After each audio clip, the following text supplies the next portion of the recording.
There was a lot of confidence a week or so ago, wasn't there, from Joe Biden about that latest round of talks and a hope for there to have been some kind of ceasefire agreed last weekend. Didn't come to fruition. What do you make of this latest move, this seaport? I feel it's a rather pathetic addition to the existing pathetic policy of the administration, because why are we talking about a seaport? We saw these airdrops, really a drop in the ocean, sometimes literally, in terms of what is needed, given the scale of suffering, starvation, destruction that has been wrought by the Israeli military assault on Gaza. But the talk of this seaport is, first of all, because Israel is not allowing the necessary humanitarian aid in through the existing border crossings.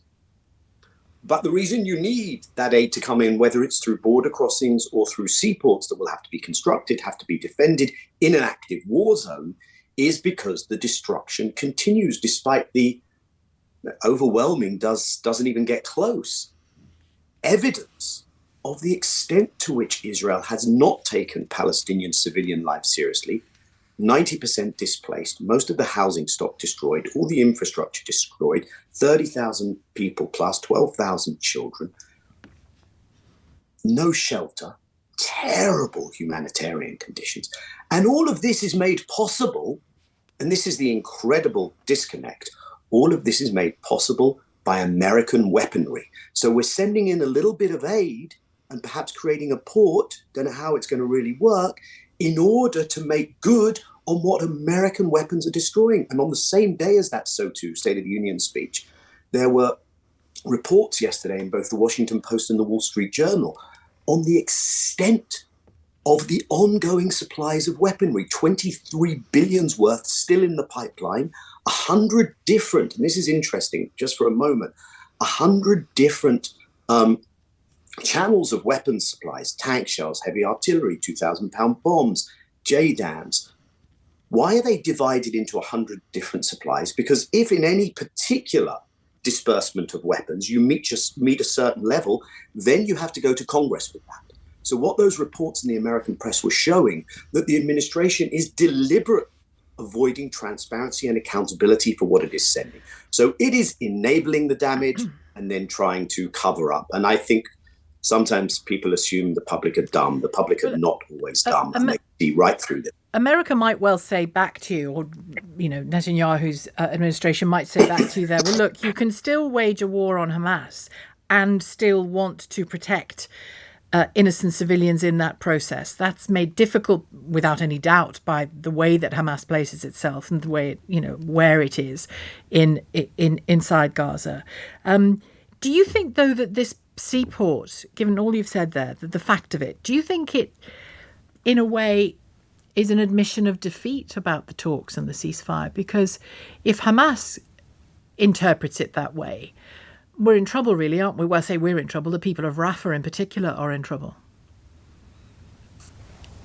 I think you make a good point. I think the timing of this was problematic for that very reason. But I think it is an American admission, not only of failure in the talks, where I think there is a common ground that could be reached, but America refuses to go to a place that Israel is uncomfortable with in this respect.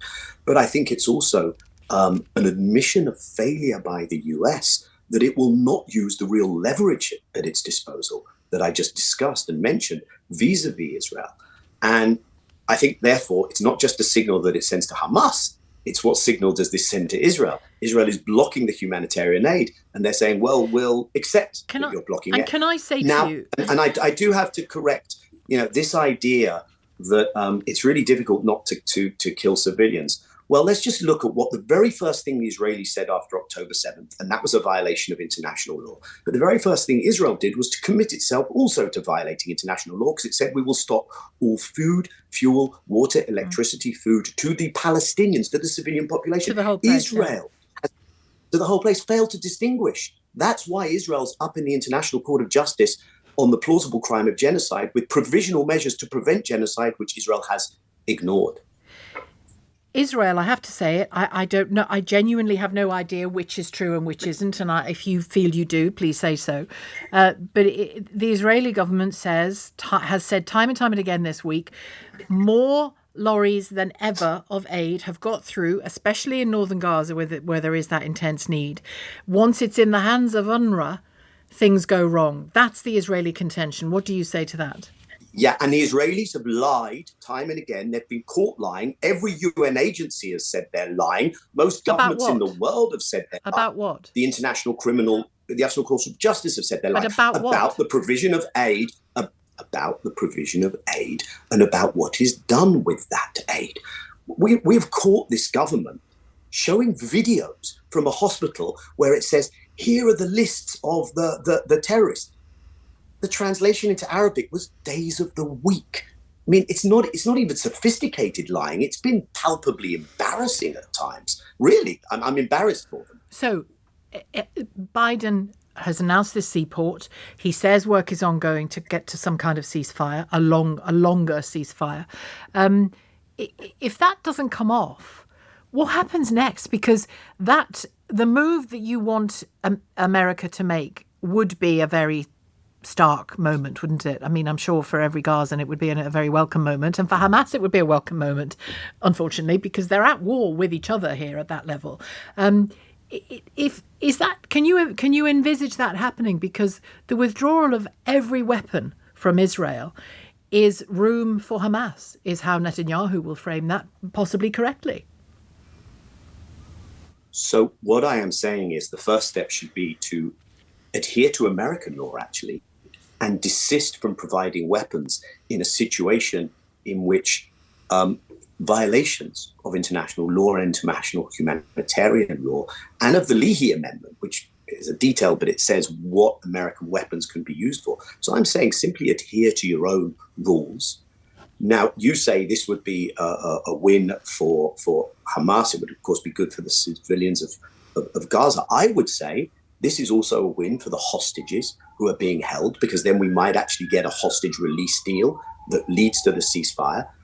Commentators in Israel are quite unequivocal, many of them, that Netanyahu does not give a hoot about those hostages. And I would argue that the sooner Israel has to face a reality that you cannot militarily crush and defeat Palestinians and the idea of freedom, this will actually be doing Israel a favor, because it might go onto a track of politics that is realistic, that could bring security for Israel, because Israelis will not know peace while they impose a hellscape of apartheid on Palestinians. But it's interesting you said that we might get a ceasefire that could lead to a hostage release deal that could lead to a ceasefire.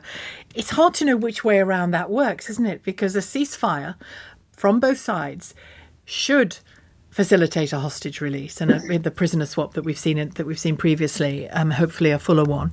But you can't really get one without the other, can you? And that's precisely what's been going on in these talks. People may have heard, talks sometimes in Cairo, sometimes in Doha. The head of the CIA, the Israeli Mossad chief, the Egyptians and the Qataris who are also back channeling to Hamas. And that's a package, right? So it includes a mutual ceasefire. It includes a timetable for the release of the hostages, Palestinians being held in Israeli jail, thousands of them, often in administrative detention without trial, often political prisoners. There would be a release there, and there would be agreements regarding Palestinian freedom of movement, being able to go back to the north, the humanitarian assistance, a whole package of things. Now, Israel has insisted that there must be a delinking between a pause and a permanent ceasefire, because the Israeli prime minister has committed himself to resuming the war. There's not necessarily a consensus on that in the war cabinet or in the military. I think many in the military feel there's a fatigue and they're treading water and not making progress. The Hamas side have said, if we're going to have a pause, it has to be the on-ramp to a permanent ceasefire. Now, diplomacy, negotiations, mediation is the art of being able to bridge those things. Sometimes that involves using your leverage with a reluctant party. I'm not going to suggest that negotiating with Hamas is a cakewalk, but my reading and my talking with people on all sides is that there is a zone of reasonable agreement, which Hamas is now in.